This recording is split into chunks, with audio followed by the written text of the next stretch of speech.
The podcast you're about to listen to may contain objectionable language, adult and/or immature content, mentions of Jesus Christ, and unironic readings of holy Christian scriptures.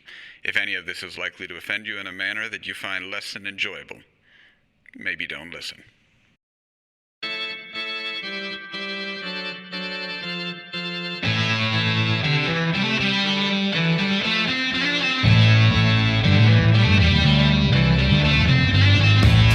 Hi, I'm Pastor Bob Schaefer.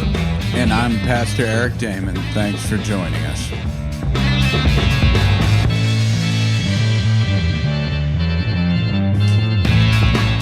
Welcome to a Comedians with Pastors Talking Bible short take. And unless you're a new listener, I hope you know this season what short take means. We're doing this weekly now, aren't we, Bob? We sure are. We are putting out some slightly irreverent, maybe funny, and maybe thought-provoking Bible commentary every single week. And we're still discussing the gospel text for the upcoming Sunday in the Revised Common Lectionary, and we are still doing it with comedians. But every other week, we're dropping the regular banter with feature comedians and instead diving right into the scripture with our resident comic theologians. I'm Eric Williams. I'm Abby Evans. She's the better one. But neither He's of you Eric. are pastors. I like that she didn't even try and change that. Why would she? So here's the thing, like, our individual backgrounds play a really big role in how we hear and respond to everything in life, but especially the big things like faith and the Bible. Eric and I are both pastors in a tradition that confesses the Bible as the inspired Word of God and the authoritative source and norm of our proclamation of Jesus Christ, which means that we try hard to remember that the Bible points us to Jesus, but not the other way around. And we still approach scriptures with great respect, and we review them as the ruler against which all things are measured. Flip the page. Us, not so much. That's not so much.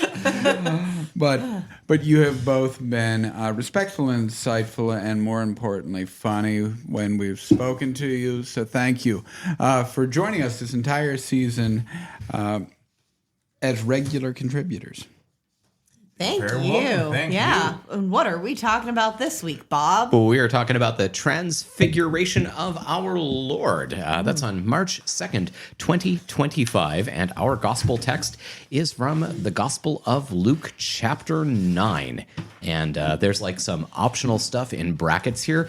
We're going to read that because we're just the kind of transparent people that we don't hide stuff from you. So here's our text. The conversation about Jesus suffering and death is enclosed in a dazzling foreshadowing of the resurrection. God affirms Jesus' identity, the disciples are stunned speechless, and Jesus resumes his mission with a demonstration of his power over evil. Here we go.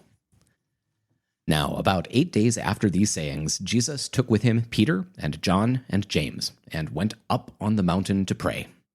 And while he was praying, the appearance of his face changed, and his clothes became dazzling white. Suddenly, they saw two men, Moses and Elijah, talking to him.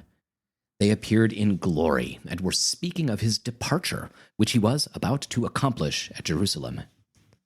Now, Peter and his companions were weighed down with sleep. But since they had stayed awake, they saw his glory and the two men who stood with him. Just as they were leaving him, Peter said to Jesus, "Master, it is good for us to be here. Let us make 3 dwellings, one for you, one for Moses, and one for Elijah," not knowing what he said. While he was saying this, a cloud came and overshadowed them, and they were terrified as they entered the cloud. Then, from the cloud, came a voice that said, "This is my son, the chosen. Listen to him." When the voice had spoken, Jesus was found alone. And they kept silence, and in those days they told no one any of the things they had seen. On the next day, when they had come down from the mountain, a great crowd met them. Just then, a man from the crowd shouted, "Teacher, I beg you to look at my son. He is my only child." Suddenly a spirit seizes him, and all at once he shrieks. It convulses him until he foams at the mouth. It mauls him and will scarcely leave him. I begged your disciples to cast it out, but they could not. Jesus answered, You faithless and perverse generation, how much longer must I be with you and bear with you? Bring your son here. While he was coming, the demon dashed him to the ground in convulsions. But Jesus rebuked the unclean spirit, healed the boy, and gave him back to his father. And all were astounded at the greatness of God.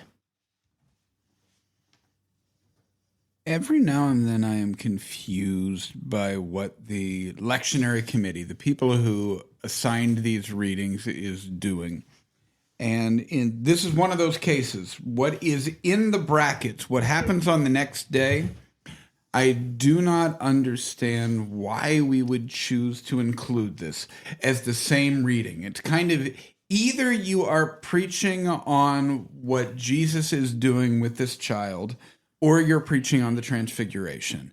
I am unable to find the tie that connects them. So help us out, comics. How do these two parts tie together?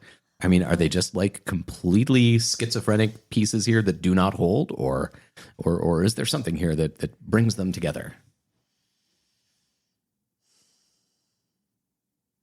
Okay, first, I'm impressed that you read that whole thing and you didn't start and just break into song. Wait, which song would I have sung? Went up to the mountain and pray. And like you started, and I was just like, oh, if I went to church more, I might know the words to this. Nope, no singing for that. Sorry. I will say, as someone, again, who was not raised traditionally religious or traditionally Christian, I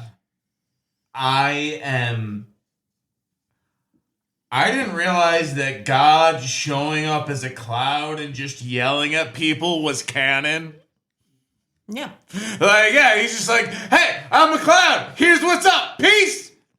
I don't know. It feels very Peanuts to me. Like, also a lot more wholesome than like the Greek Roman. Like, hey, I'm gonna disguise myself so I can have sex in like a rapey Revenge of the Nerd sort of way. Like, Hey, Jesus, I'm a cloud. I'm Cloud God. If Peanuts ever had God come like talk to like Charlie Brown in cloud form, then would he still have the wah wah wah wah wah voice? and God came to Jesus and said wah wah wah wah wah. being followed by God. I feel like in this account, no. And only because we have spoken in a previous episode about the baptism of our Lord, that there are certain accounts where the voice that comes from heaven says, "This is my son," and other accounts it says, "You are my son," depending on is the voice talking to the crowd or to Jesus. And in this Transfiguration account, the voice is very much talking to the disciples. Okay. Wait, so God is the teacher in the classroom?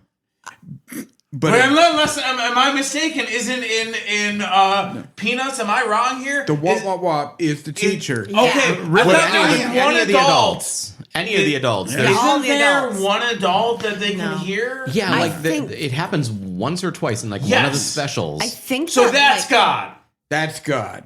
Or no, like I don't God know is who like this is. My Peanuts knowledge is God. No, I think to the better snuff. is God is. Apologize to Charles Schultz. I think God is. It's better. God is Stewie from Family Guy. Like we can understand him when the plot calls for it.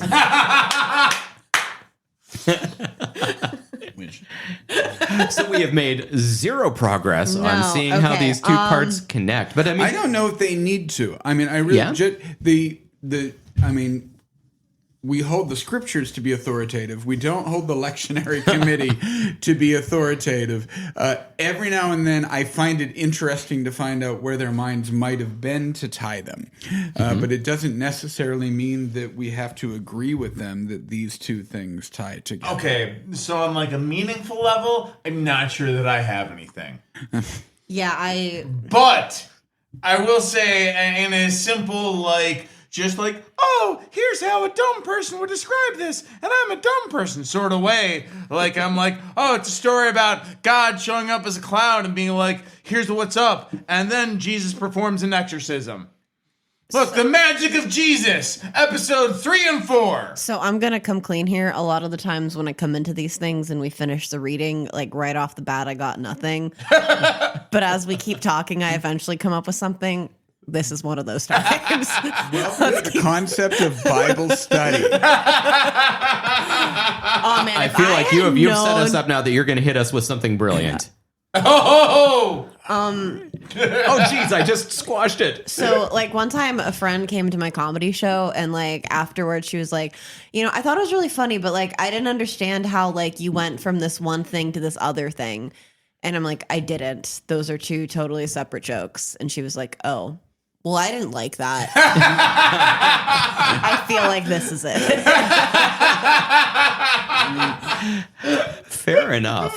All right, I'm going to try to make a connection here. I mean, what if this is the you've got the moment of revelation that this is my son, my chosen, and then the next thing that happens shows what it means for Jesus to be the son, the chosen. That he has just been given. I mean, if you want to see it as he's been given a promotion, or at least he has been recognized by the boss. And now he goes to work, and he goes down the mountain, and this is what the work looks like. And it is a work of caring for people and casting out demons and healing, and also a work where his underlings are apparently not managing to get the job done. He has done his best to train them, to prepare them, and they are woefully incompetent in dealing with this demon. And so it falls to him. I think one of the questions here is when he says, "You faithless and perverse generation, how much longer must I be with you and bear with you?" Who's he talking to? I don't think he is exactly talking to the Father, because the Father has shown great faith in bringing his son to Jesus. And so, I mean, it seems abundantly clear to me he's talking to his disciples doesn't who it? have 100% failed at what they were trained to do. That doesn't make it tie in with the Transfiguration to me. But if I was preaching that task, that section, when he's referring to you perverse generation, he is calling out the people that he was trying to train to be the church he would build. Mm-hmm. Okay, so from a writer's room, like, idea of this, you've got the first part where they're like, okay, we've announced that he's the Son of God. We've made that clear. Now we need to bring in a younger audience. Cast a child. Yep, classic move. Cast a kid. We'll get the kids watching. Well, yeah, but we can't just have a kid. We need to entertain the kids. Have a demon attack the kid. Well, and it's always good to have a child in danger, right? Oh, yeah. Yeah. The stakes are up, baby. Why do you think Cujo is a classic? Child in danger is is big for the target audience too. Isn't that most of the story of Jesus? Yeah. Like, come on. We're all basically children before we're 30. Yeah, I mean, child in danger, and Jesus saves the child in danger. That's a pretty good summation of the gospel right there. Yeah, I mean, you have children and women. That is, the gospel is proclaimed to those who are the most vulnerable, and in this culture, it was children and women. So, I mean, just to bring it to something that's slightly serious, the gospel account is they lived in a culture in which children and women were the most vulnerable, and Jesus came along to try and help them. I don't think that is the preaching of the Transfiguration, but it is definitely a part of the mission of Jesus to look at those who were the most vulnerable in the culture in which they lived and proclaim safety to them. So you're saying that Jesus is like a sanctuary city as a person?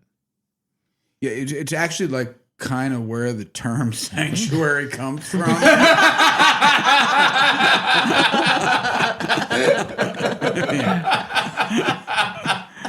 I just feel like if we're going with the TV analogy here, Jesus is like an episode of Reba. Like, he is just a single mom that's working 2 jobs. He is saving this damn kid with or without his village.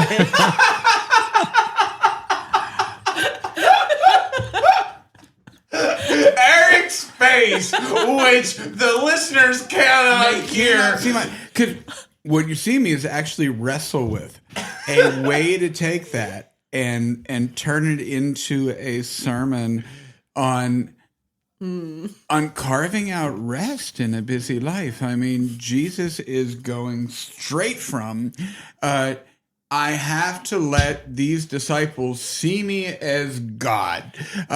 I've been doing signs up to this point. Well, we're in Luke, so I'm doing miracles and not signs. But I've been doing the work. I've been preaching, and they're still not on board. So I'm going to let them see me in my full divine nature. And then tomorrow I have to go back to work and do. And it's not in this reading, but maybe we start to understand a little bit of why Jesus had to escape off to pray by himself so darn much. This is one of the cases where he brought his disciples with him to pray. And he's like, oh, my word, it's always me. And the next day, because of it, he's not being very pastoral. To any pastor that's not carved out their time, this is him going, you SOBs, you perverse generation, I tried to tell you to do this stuff, and you effed it up. Yeah. And I mean... You're gonna get some woolies. Some woolies is coming when we get to the level place. And maybe there is I mean, it's not implicit in the text, but we don't see Jesus act this way when he's coming back from a time of his own contemplation. This is Jesus back to back, and maybe that's the tie that the text puts it both in there, that we see Jesus at a tested point where he's not been able to escape by himself just to find prayer. I like how in this analogy, like, Jesus is praying by himself as most people cranking it. Like, look, if I don't get to do this, I'm not going to be normal and, like, pleasant to anyone. That's not where I was going with it. I feel you said more about yourself in that statement. I'm not going to disagree with you there. No, if we're going with the mom analogy, like, Jesus just whipped up a delicious Thanksgiving dinner for his entire family with no help. And he just came outside, and his entire family is just drinking beer and watching the game, and no one appreciates him. And I just need 15 minutes in my room to drink wine and watch Sex and the City, and then we're having Thanksgiving. God damn it, because we're a family. And the very next day, somebody else is like, but Mom! And he goes, oh, you people. You faithless and perverse generation. How much longer must I be with you and bear with you? I do like perverse generation as an insult. I may just say, we just went on a family vacation with my family to visit family in Brazil. And it was wonderful. It was a great time. Abby came with us. But Brazil is warm most of the time. And it's one of those things you don't realize until you're staying in a house with other members of your family. And you're like, oh, it would be great if there were doors in this house. That would be fantastic. And not just curtains covering the doorway. So do you think you can work perverse generation like as an insult to a heckler the next time you get a heckler? Okay, maybe, but How why much is this longer not must a punk I band bear yet? with you? or maybe Coming really up next, we've got perverse generation. Maybe it's to Eric and me to next time we get hecklers at church to drop this one here. You get hecklers in your church a lot? Don't you? I want to go to your church. I mean, The bell choir's merciless. You didn't put anything in the donation jar. You're part of the perverse generation. Just this very day, I got not one but 2 cans of Static Guard. One from the head of the Altar Guild and one from one of the bell choir members, because apparently I've had some static cling going on with my robe on the backside, which has been quite scandalous. And so now I have the means to take care of this. The drunken white ladies at The an faithless open and mic perverse do not generation. they don't offer static cling to you too often. I in the first half of this text, I feel that a place that I'm drawn to often is Peter's desire when he sees that Jesus is Lord, and you're at this peak moment of the Transfiguration, which is actually looking face to face with the divine nature of God. His instinctual reaction is to say, this is good. We should build a place to stay here. And then it immediately disappears. And there's something in that speaks to the nature of the human interaction with the divine, that we want to create, we want to build cathedrals that make this something we can hold, and yet it can never be held. It is a fleeting nature to it. And again, there's something preachable about that, but it is always... Peter had you in the first half. Yeah. Okay, so this non-comedian here, but this feels to me like how I imagine comedy going, right? That you say something that's really funny and it's glorious and you want to hold on to it, but like if you try to pitch your tent there and live there, that it's just going to collapse. That there are some things that you just have to let be ephemeral. One, I think that's very accurate. Yeah. 2, now I'm sorry I didn't get to this sooner, but you saying that, I'm like, oh, this gospel, it is, Jesus got off stage and his friends got the mic and he was like, oh no, I need to fix that. This is not going well at all. Yeah, don't give me the mic. Don't ever give me the mic. There's a bit of that in all 4 Gospels where Jesus, by the book of Acts, we start to see the church take on its own identity. But in the Gospels, definitely there is a bit of Jesus is the headlining act. And when he finally says, you guys go off and do shows, and they come back and he's like, how'd it go? They're like, it's great. And then he talks to them about it in more detail. And he's like, was it really great? Yeah, kind of. Was it actually a banger? Yeah. Or did you just post that on social media? Did you headline or did you just go last? So I think it's interesting too to think about transfiguring moments. Whether it's happened to you or whether you've seen this happen to somebody else, where it seems like they're just changed suddenly, and suddenly they are so much more than you realized they were before this happened. And sometimes that might be that somebody demonstrates a talent that you never knew that they had. Or they reveal a passion and a gift for something that you just didn't know was there. Or maybe it's happened to you where you just suddenly have been lifted up in a way that changed you. Am I just blowing smoke here? Or is this something that really happens to people besides Jesus? Has it happened to you? Have you seen it? And okay, so this is interesting, right? I mean, is there... Eric was going to say something that was not related to drugs, were you? Yeah, it was not related to drugs. It was related to comedy. It's not a one-to-one comparison to this, but it is getting a different view of somebody. It's that brand new comic that has been working one alley, and it's just been dying every single time they're up, and then they're thrown up in a slightly different context and do something different. I think I'm thinking of a comic that would be thrown into a hosting situation, and they were trying to do the shock jock thing, and now they know I can't walk the room because my job is to keep. and all of a sudden you see them in a different light, and you're like, oh, actually, they kind of can be entertaining. This is, take that to a different level. This is, Jesus was the person they thought was worth following.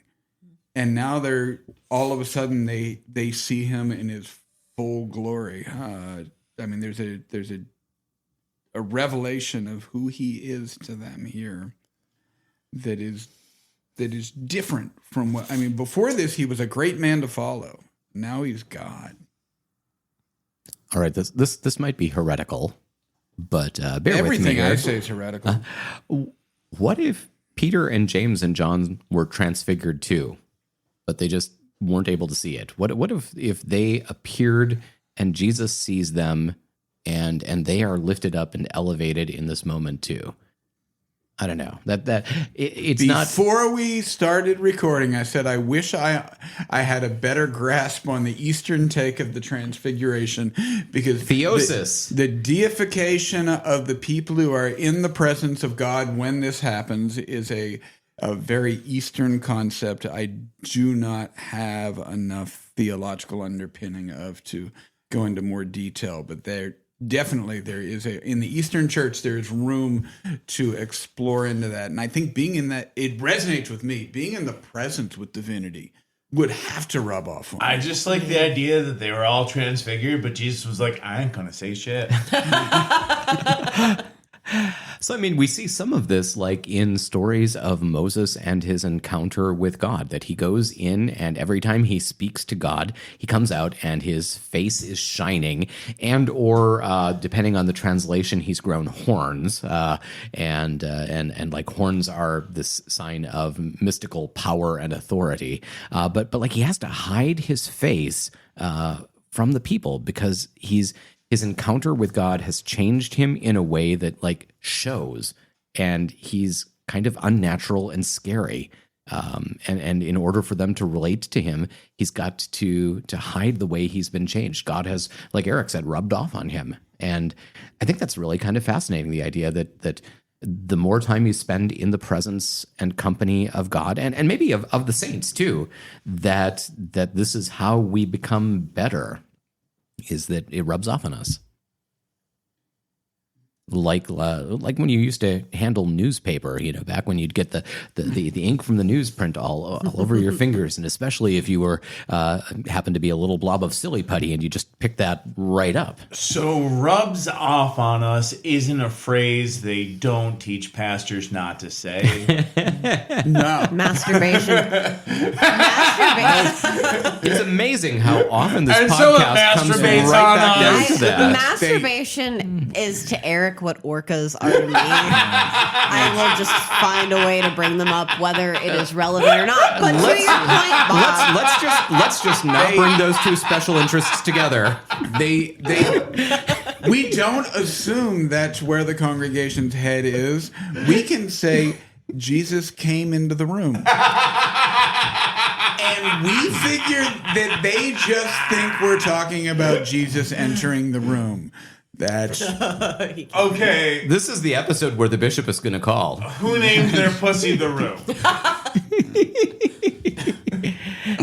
Abby, you were about to say something. I was going to say, like, and then we we cut you know off. where Peter, John, and James were when Jesus was saving the kid from the demon. If they were apparently elevated as well, then where were they when Jesus is stopping this kid from having a seizure, jerking off? Probably. It seems like the assumption from Bob and I is that they are standing right there as Jesus looks at them and goes, "You idiot! This is how you do it. This was your job." I just like totally had a Ren and Stimpy. You idiots! Exactly. What are they doing? I If mean, they're presumably apparently- they're like waving their hands and they are praying loudly and they are doing all kinds of extravagant things to try to cast this demon out. Everything they can think of, and the power of Christ compels you. The power of Christ compels you, and it doesn't. And if we were going to try and wrap this up, That's a good idea. I think a I'm potential- sorry, I just got to backtrack real quick. I love the idea of them being like, the power of Christ compels you, and Christ is just like, no, I'm right here.